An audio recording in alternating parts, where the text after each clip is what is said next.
Hi hello friends, welcome back to my channel. ಎಲ್ಲರೂ ಹೇಗಿದ್ದೀರಾ? Super ಆಗಿದ್ದೀರಾ ಅಂತ ತಿಳ್ಕೊತೀನಿ. ನಾನು ಕೂಡ ಸೂಪರ್ ಆಗಿದ್ದೀನಿ.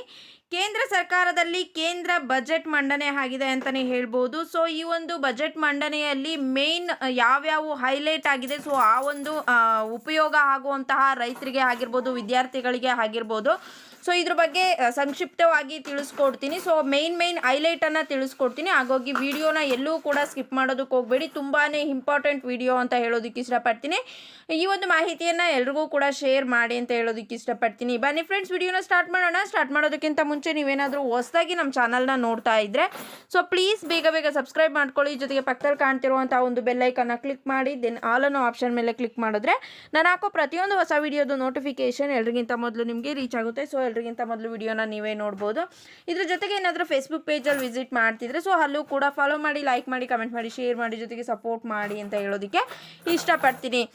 ಎಸ್ ಫ್ರೆಂಡ್ಸ್, ಇವಾಗ ನಮ್ಮ ಕೇಂದ್ರ ಸರ್ಕಾರದ ಕಡೆಯಿಂದ ಇವತ್ತು ಬಜೆಟನ್ನು ಮಂಡನೆ ಮಾಡಿದ್ದಾರೆ ಅಂತಲೇ ಹೇಳ್ಬೋದು. ಅದರಲ್ಲಿ ರೈತರಿಗಾಗಿರ್ಬೋದು, ವಿದ್ಯಾರ್ಥಿಗಳಿಗಾಗಿರ್ಬೋದು, ಕೆಲಸ ಇಲ್ದವ್ರಿಗಾಗಿರ್ಬೋದು, ಮನೆ ಇಲ್ದವ್ರಿಗಾಗಿರ್ಬೋದು, ಸೊ ಈ ರೀತಿ ಹಲವಾರು ಬಜೆಟ್ ಮಂಡನೆಯನ್ನು ಮಾಡಿದರೆ ಅದರಲ್ಲಿ ಮೇಯ್ನ್ ಎಲ್ಲರಿಗೂ ಕೂಡ ಉಪಯೋಗ ಆಗುವಂತಹ ಹೈಲೈಟ್ಸ್ಗಳನ್ನು ನಾನು ತಿಳಿಸ್ಕೊಡ್ತಾ ಇದ್ದೀನಿ ಅಂತಲೇ ಹೇಳ್ಬೋದು.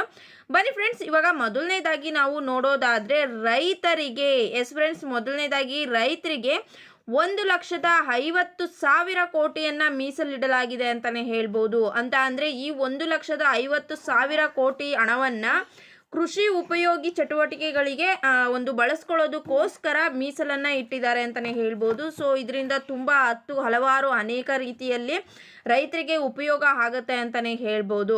ದೆನ್ ನೆಕ್ಸ್ಟು ಎರಡನೇದಾಗಿ ಮುದ್ರಾ ಲೋನ್ ಅಡಿ 10 ಲಕ್ಷ ಲೋನನ್ನು ಮೊದಲೆಲ್ಲ ಕೊಡ್ತಾ ಇದ್ರು. ಇದರ ಉಪಯೋಗವನ್ನು ಪಡೆದುಕೊಂಡಿರೋರಿಗೆ ಗೊತ್ತಿರುತ್ತೆ. ಸೊ ಮುದ್ರಾ ಲೋನಲ್ಲಿ 10 ಲಕ್ಷದವರೆಗೂ ಕೂಡ ನೀವು ಲೋನನ್ನು ಪಡೆದುಕೋಬೋದಿತ್ತು. ಬಟ್ ಇವಾಗ ಆ ಒಂದು 10 ಲಕ್ಷವನ್ನು 20 ಲಕ್ಷಕ್ಕೆ ಏರಿಕೆಯನ್ನು ಮಾಡಿದ್ದಾರೆ ಅಂತಲೇ ಹೇಳ್ಬೋದು. ಇವಾಗ ಯಾರಾದರೂ ಲೋನನ್ನು ಪಡೆದುಕೋಬಹುದು ಅಂತ ಅಂದರೆ ನೀವು 10 ಲಕ್ಷ ಪಡೆದುಕೊಳ್ಳೋದ್ರ ಬದಲು ಇದ್ಮೇಲೆ 20 ಲಕ್ಷ ಹಣವನ್ನು ಪಡೆದುಕೋಬಹುದು. ದೆನ್ ನೆಕ್ಸ್ಟು ಮೂರನೇದಾಗಿ ಡಿಗ್ರಿ ಆಗಿರುವಂತಹ ವಿದ್ಯಾರ್ಥಿಗಳಿಗೆ 10 ಲಕ್ಷದವರೆಗೂ ಕೂಡ ಒಂದು ಏನು ಪೋಸ್ಟ್ ಗ್ರ್ಯಾಜುಯೇಷನ್ ಮಾಡಬೇಕು ಅಂತ ಏನು ಕನಸನ್ನು ಕಟ್ಕೊಂಡಿರ್ತೀರ ಅಲ್ವಾ, ಸೊ ಅಂಥವ್ರಿಗೆ ಲೋನನ್ನು ಕೊಡ್ತಾರೆ ಅಂತಲೇ ಹೇಳ್ಬೋದು. ಸೊ ಮೊದಲೆಲ್ಲ ಎಷ್ಟಿತ್ತು ಅಂತ ನನಗೆ ಅದ್ರ ಬಗ್ಗೆ ಐಡಿಯಾ ಇಲ್ಲ. ಬಟ್ ಇವಾಗ ಡಿಗ್ರಿ ಆಗಿರೋರಿಗೆ 10 ಲಕ್ಷದವರೆಗೂ ಕೂಡ ಪೋಸ್ಟ್ ಗ್ರ್ಯಾಜುಯೇಷನ್ ಏನಾದರೂ ಮಾಡಬೇಕು ಅಂತ ನೀವೇನಾದರೂ ಆಸೆಯನ್ನು ಹೊಂದಿದ್ರೆ PGಯನ್ನು, ಸೊ ಹಾಗಾಗಿ ನಿಮಗೆ ಈ ರೀತಿಯಾದಂಥ ಒಂದು ವ್ಯವಸ್ಥೆಯನ್ನು ನೀಡಿದ್ದಾರೆ. ದೆನ್ ನೆಕ್ಸ್ಟು ನಾಲ್ಕನೆಯದಾಗಿ ಕೆಲಸ ಇಲ್ಲದ ವಿದ್ಯಾರ್ಥಿಗಳಿಗೆ ದೊಡ್ಡ ಕಂಪ್ನಿಗಳಲ್ಲಿ ಏನು ಮಾಡ್ತಿದ್ದಾರೆ ಅಂತ ಅಂದರೆ ಇವಾಗ ಇಂಟರ್ನ್ಶಿಪ್ ಕೊಡ್ತಿದ್ದಾರೆ ಅಂತಲೇ ಹೇಳ್ಬೋದು. ಇಂಟರ್ನ್ಶಿಪ್ ಕೊಡ್ತೀವಿ ಅಂತ ಅಂದರೆ 1 ವರ್ಷದವರೆಗೂ ಕೂಡ ನೀವು ಅಲ್ಲಿ ಕೆಲಸವನ್ನು ಮಾಡಿ ಟ್ರೈನಿಂಗನ್ನು ಪಡೆದುಕೊಳ್ಬೋದು.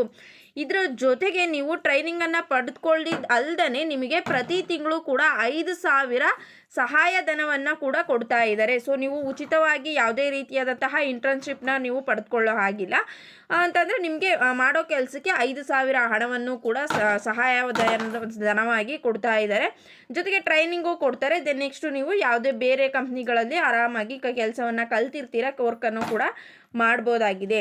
ಐದನೇದಾಗಿ ಪ್ರತಿ ಮನೆಗೂ ಕೂಡ 300 ಯೂನಿಟ್ ಕರೆಂಟನ್ನು ಉಚಿತವಾಗಿ ನೀಡ್ತಾ ಇದ್ದಾರೆ. ಸೊ ಇಲ್ಲಿ ನೀವು ಕನ್ಫ್ಯೂಷನ್ ಆಗ್ಬೋದು, 300 ಯೂನಿಟ್ ಕರೆಂಟ್ ಉಚಿತನಾ ಅಂತ. ಎಸ್ ಫ್ರೆಂಡ್ಸ್, ಬಟ್ ಇಲ್ಲಿ ಒಂದು ಟ್ವಿಸ್ಟ್ ಏನಂತ ಅಂದರೆ PM ಸೂರ್ಯಘರ್ ಯೋಜನೆಯಡಿ ಇವಾಗ ಸೋಲಾರ್ ಪ್ಯಾನಲ್ಗಳನ್ನು ಬಳಸ್ಕೊಂಡು ನೀವು ಈ ರೀತಿಯಾಗಿ 300 ಯೂನಿಟ್ ಕರೆಂಟನ್ನು ಉಚಿತವಾಗಿ ಪಡೆದುಕೋಬೋದಾಗಿದೆ. ಸೊ ಇದಕ್ಕೆ PM ಸೂರ್ಯಘರ್ ಯೋಜನೆಯಡಿ ಸರ್ಕಾರದ ಕಡೆಯಿಂದ ಅಮೌಂಟನ್ನು ಕೊಡ್ತಾರೆ. ಸೊ ನೀವು ಆ ಒಂದು ಯೋಜನೆಯಡಿ ಈ ರೀತಿ 300 ಯೂನಿಟ್ವರೆಗೂ ಕೂಡ ನೀವು ಉಚಿತವಾಗಿ ಪಡೆದುಕೋಬಹುದು. ದೆನ್ ನೆಕ್ಸ್ಟು ಆರನೆಯದಾಗಿ 3 ಕೋಟಿ ಹೊಸ ಮನೆಗಳನ್ನು PM ಆವಾಸ್ ಯೋಜನೆಯ ಮುಖಾಂತರ ನೀವು ಪಡೆದುಕೋಬೋದಾಗಿದೆ. ಇವಾಗ ಬಡವರಾಗಿರ್ಬೋದು, ಹಿಂದುಳಿದ ಜನಾಂಗದವರಾಗಿರ್ಬೋದು, ಮನೆ ಇಲ್ಲದೆ ಇರೋರಾಗಿರ್ಬೋದು, ಸೊ ಎಲ್ಲರೂ ಕೂಡ ನೀವು ಈ ಒಂದು PM ಆವಾಸ್ ಯೋಜನೆಯಡಿ ನೀವು 3 ಕೋಟಿವರೆಗೂ ಕೂಡ ಇವಾಗ ಹೊಸ ಮನೆಯನ್ನು ನಿರ್ಮಾಣ ಮಾಡೋದಕ್ಕೆ ಕೇಂದ್ರದಲ್ಲಿ ಬಜೆಟ್ ಮಂಡನೆಯನ್ನು ಮಾಡಿದ್ದಾರೆ ಅಂತಲೇ ಹೇಳ್ಬೋದು. ಯಾರಿಗೆಲ್ಲ ಮನೆ ಇಲ್ಲ, ಸೊ ನೀವು ಮನೆಯನ್ನು ಹೊಂದಿಲ್ಲ ಅಂಥವರು ಈ ಒಂದು PM ಆವಾಸ್ ಯೋಜನೆಗೆ ಅರ್ಜಿಯನ್ನು ಸಲ್ಲಿಸಿ. ಅಂತಂದರೆ ಇದ್ರ ಬಗ್ಗೆ ಲಾಸ್ಟ್ ವಿಡಿಯೋಗಳನ್ನು ಮಾಡಿದ್ದೀನಿ. ಸೊ 2 ಡೇಸ್ ಬ್ಯಾಕ್ ಎಲ್ಲ ಕಂಪ್ಲೀಟಾಗಿ ತಿಳಿಸ್ಕೊಟ್ಟಿದ್ದೀನಿ. ಇದಕ್ಕೆ ಏನೆಲ್ಲ ಡಾಕ್ಯುಮೆಂಟ್ಸ್ಗಳು ಬೇಕು, ಏನೆಲ್ಲ ಅರ್ಹತೆಗಳು ಇರಬೇಕು ಅನ್ನೋದ್ರ ಬಗ್ಗೆ ತಿಳಿಸ್ಕೊಟ್ಟಿದ್ದೀನಿ. ಸೊ ಅಲ್ಲಿ ವಾಚ್ ಮಾಡಿದ್ರೆ ನಿಮಗೆ ಕಂಪ್ಲೀಟಾಗಿ ಗೊತ್ತಾಗುತ್ತೆ. ನೀವು ಬಡವರಾಗಿದ್ದು ನಿಮ್ಮ ಹತ್ರ ಏನಾದರೂ ಮನೆ ಇಲ್ಲ ಅಂತ ಅಂದರೆ ಈ ಒಂದು PM ಆವಾಸ್ ಯೋಜನೆಯಡಿ ನೀವು ಒಂದು ಮನೆಯನ್ನು ಕಟ್ಟಿಸ್ಕೋಬೋದು. ಸಹಾಯ ಧನ ಕೂಡ ಕೊಡ್ತಿದ್ದಾರೆ ಅಂತಂದರೆ ಕಡಿಮೆ ಬಡ್ಡಿಯಲ್ಲಿ ಹಣ ಕೂಡ ಕೊಡ್ತಾರೆ ಕೇಂದ್ರ ಸರ್ಕಾರದಿಂದ. ಸೊ ಅರ್ಜಿಯನ್ನು ಸಲ್ಲಿಸಿದ್ರೆ ನಿಮಗೆ 1.5 ಲಕ್ಷದಿಂದ 1,70,000ವರೆಗೂ ಕೂಡ ಧನ ಸಹಾಯವನ್ನು ಕೂಡ ಮಾಡ್ತಾ ಇದ್ದಾರೆ ಅಂತಲೇ ಹೇಳ್ಬೋದು. ದೆನ್ ನೆಕ್ಸ್ಟು 7ನೇದಾಗಿ ಹೇಳೋದಾದರೆ ಚಿನ್ನ ಬೆಳ್ಳಿ ಪ್ರತಿದಿನ ಜಾಸ್ತಿ ಆಗ್ತಾನೆ ಇದೆ ಅಂತಲೇ ಹೇಳ್ಬೋದು ಇದರ ಒಂದು ಪ್ರೈಸು. ಆದರೆ ಇಲ್ಲಿ ಚಿನ್ನ ಬೆಳ್ಳಿಯನ್ನು ಕಸ್ಟಮ್ ಟ್ಯಾಕ್ಸ್ ಅಂತ ಏನು ತೆಗೆದುಕೊಳ್ತಾ ಇದ್ರು ಆ ಒಂದು ಕಸ್ಟಮ್ ಟ್ಯಾಕ್ಸನ್ನು ಇವಾಗ 6% ಕಮ್ಮಿ ಮಾಡ್ತೀವಿ ಅಂತ ಬಜೆಟ್ ಮಂಡನೆಯಲ್ಲಿ ಕೇಂದ್ರದಲ್ಲಿ ತಿಳಿಸ್ಕೊಟ್ಟಿದ್ದಾರೆ ಅಂತಲೇ ಹೇಳ್ಬೋದು. ಸೊ ಮೊದಲೆಲ್ಲ ಏನು ಚಿನ್ನ ಬೆಳ್ಳಿ ರೇಟ್ ಕಸ್ಟಮ್ ಟ್ಯಾಕ್ಸನ್ನು ಎಷ್ಟು ತೆಗೆದುಕೊಳ್ತಾ ಇದ್ರು, ಸೊ ಅದರಲ್ಲಿ 6%ಅನ್ನು ಕಮ್ಮಿ ಮಾಡ್ತೀವಿ ಅಂತ ಹೇಳಿದ್ದಾರೆ. ಚಿನ್ನ ಬೆಳ್ಳಿ ಕೊಂಡ್ಕೊಳ್ಳೋ ಅಂತಹ ಎಲ್ರಿಗೂ ಕೂಡ ಒಂದು ಭರ್ಜರಿ ಗುಡ್ ನ್ಯೂಸ್ ಆಗಿದೆ ಇದು. ಸೊ ಇನ್ನು ಬೇರೆ ಬೇರೆ ಹಲವಾರು ಯೋಜನೆಗಳು ಕೂಡ ಇದೆ. ಅದರಲ್ಲಿ ಮೇಯ್ನ್ ಹೈಲೈಟ್ಸ್ಗಳು ಏನೇನಿತ್ತು ಸೊ ಅದನ್ನು ಈ ಒಂದು ವಿಡಿಯೋದಲ್ಲಿ ತಿಳಿಸ್ಕೊಟ್ಟಿದ್ದೀನಿ. ಸೊ ಈ ಒಂದು ವಿಡಿಯೋ ಎಲ್ರಿಗೂ ಕೂಡ ಇಷ್ಟ ಆಗಿದೆ ಅಂತ ತಿಳ್ಕೊಳ್ತೀನಿ. ಇಷ್ಟ ಆಗಿದ್ದರೆ ಲೈಕ್ ಮಾಡೋದನ್ನು ಮರಿಬೇಡಿ. ಜೊತೆಗೆ ಎಲ್ರಿಗೂ ಕೂಡ ಶೇರ್ ಮಾಡಿ ಅವ್ರಿಗೂ ಕೂಡ ಈ ಒಂದು ಮಾಹಿತಿಯನ್ನು ತಿಳಿಸಿ.